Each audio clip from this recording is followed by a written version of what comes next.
ये जो इंडिया है ना, it's very fond of Jackie Chan. So here he is on video wishing India all the best in fighting coronavirus. I would like to send my love and wishes to everyone in India. I know we're all facing a very difficult time right now.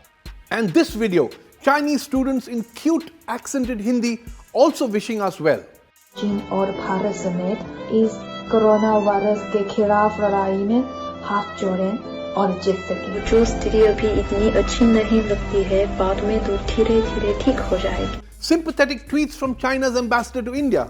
Now, when India is facing a difficult time, we would like to lend a hand and support India to win this battle against the coronavirus. Jai India, Jai Indian people. All this is China in damage control mode because it is being blamed for the pandemic. Had China told us all in December 2019 that an untreatable virus had been detected in Wuhan, the world would have locked down sooner, greatly reducing the spread of the virus, preventing lakhs of deaths. So today, China is everyone's enemy number one.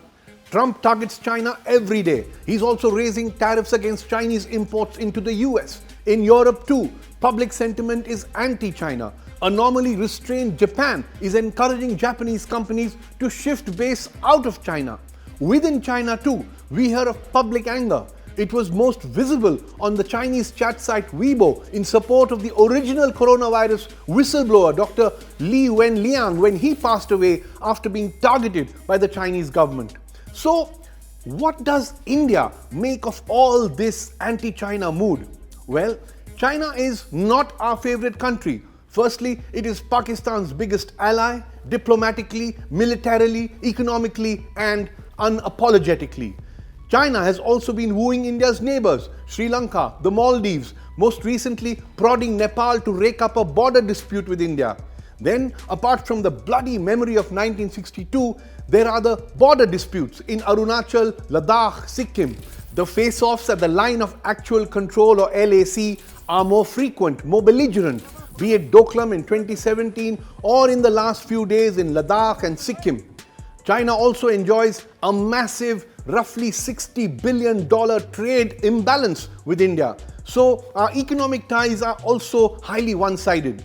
So is the coronavirus crisis that point in history where India is able to get back at China, reset the equation, regain lost ground politically, diplomatically, acquire some economic leverage? What can India do? Well, the situation is not so simple. India should not be swayed by Trump's anti-China statements in an election year. He has to attack China to paper over his own huge failures. Also, if we believe that China will be permanently shunned by the world community from now on, or that China is on its knees economically, we would be wrong. As always, it's best to look at the facts. At 4,600 deaths, 82,000 positive cases, almost all of them recovered. Note, China has just 80 active cases today. China is now an average victim of the pandemic. The USA has 1.16 million active cases. Brazil and Russia have over 200,000 each. India has over 90,000 active cases as of today. India's death toll is more than China's now. Our positive cases are double that of China. In March, there was a lot of talk. India should become the go-to place for companies exiting China. Do we hear that chatter today? No. Why? Because while the world and India is still in the Chakravyuh of lockdown, China's corona crisis is over. It's been over for almost 2 months. Since then, China's economy has been rebooting itself.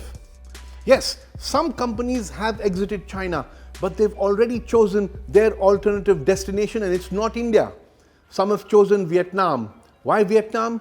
Well, they have tackled corona brilliantly. Vietnam has just 327 cases across the last 3-4 months and not a single death. Not a single death in all of Vietnam. So while India is in lockdown 4.0, numbers are rising, deaths are rising, states are under testing, migrant workers are walking or they are on trains which are getting lost. Vietnam has put up a big bright board saying, we are open for business, offering you a low-cost, efficient, 100% corona-free production hub. Please come. So India is already missing out on that bus. China's military posturing in Ladakh and Sikkim is no laughing matter. And by not blinking, by demonstrating the ability to match China move for move at the LAC, the Indian Army and the government has done well. And China's diplomats are back to talking about peace and tranquility. In fact, India should use this momentum to cut at China's growing influence with neighbors like Nepal, Sri Lanka, Bangladesh, the Maldives, and in the Indian Ocean region. And yet, our localized border skirmishes and our regional diplomatic priorities should not obscure the big picture. And what's that? The big picture is that China is at the heart of the world's economy, at the heart of the world's geopolitics today. Far from boycotting China, at a time like this, countries across the world, including the US and India, will all quietly be hoping that China's economy will help the world to recover. Even when we finally have a COVID-19 vaccine, it will need China and India's formidable pharmaceutical production capabilities to come together to vaccinate the billions across the world in quick time. Ye jo India hai na, and the world, we may have our problems with China and they may be legitimate, but ultimately we will all have to find a way of working together.